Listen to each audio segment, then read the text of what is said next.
పాకిస్తాన్ మరోసారి కాల్పుల విరమణ ఒప్పందాన్ని ఉల్లంఘించింది. ఇండియన్ ఆర్మీ సర్జికల్ ఆపరేషన్ తర్వాత ఇప్పటికే పలుమార్లు సరిహద్దుల్లో కాల్పులకు దిగిన పాక్ ట్రూప్స్ ఈ రోజు మళ్లీ బరితెగించాయి. అఖ్నూర్ సెక్టార్లో పాక్ దళాలు కాల్పులు జరిపాయని భారత బలగాలు తెలిపాయి.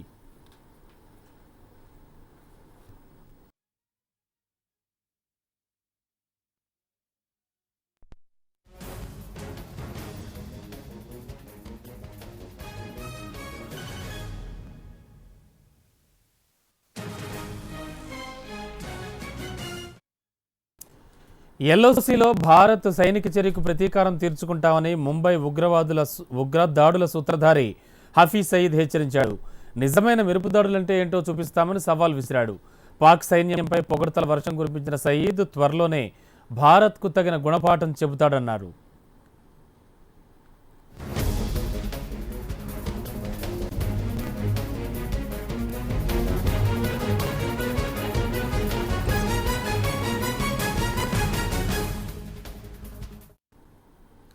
పాక్ ఆక్రమిత కాశ్మీర్లో ఉగ్రవాద స్థావరాలపై సర్జికల్ స్ట్రైక్స్ చేయడం ద్వారా ప్రపంచాన్ని భారత సైన్యం ఆశ్చర్యపరిచింది.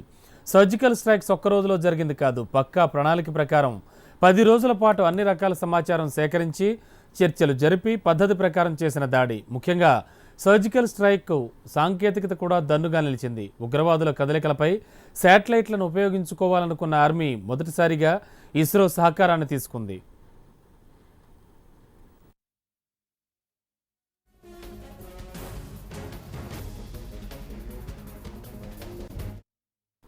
నియంత్రణ రేఖకు అవతల ఉగ్రవాదుల కదలికలపై శాటిలైట్ చిత్రాల ద్వారా నిఘా వేయాల్సిందిగా సాంకేతిక పరిజ్ఞానానికి సంబంధించిన నిఘా వ్యవస్థ ద నేషనల్ టెక్నికల్ రీసెర్చ్ ఆర్గనైజేషన్కు ఆదేశాలు జారీ అయ్యాయి. ఆ పనిని ఆ విభాగం కార్టోశాట్ 2C ద్వారా పూర్తి చేసింది. ఆర్మీకి సహకరించిన ఇస్రో కార్టోశాట్ ఉపగ్రహ చిత్రాలను అందించింది. శాటిలైట్ ఫోటోలు పీఓకేలోని ఉగ్ర స్థావరాలపై దాడులకు వ్యూహ రచనలో కీలకమయ్యాయి. దాడులు చేసే ప్రాంతాల్లోని ప్రతి అంగుళాన్ని సైనికులు వీటి ద్వారా ముందే తెలుసుకుని రంగంలోకి దిగారు.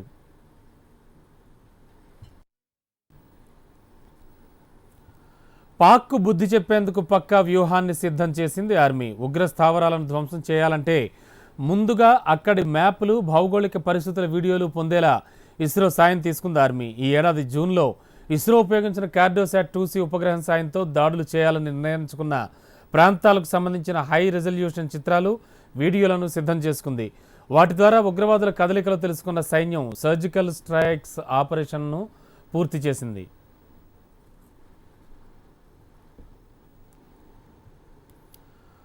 కార్టోశాట్ ఉపగ్రహ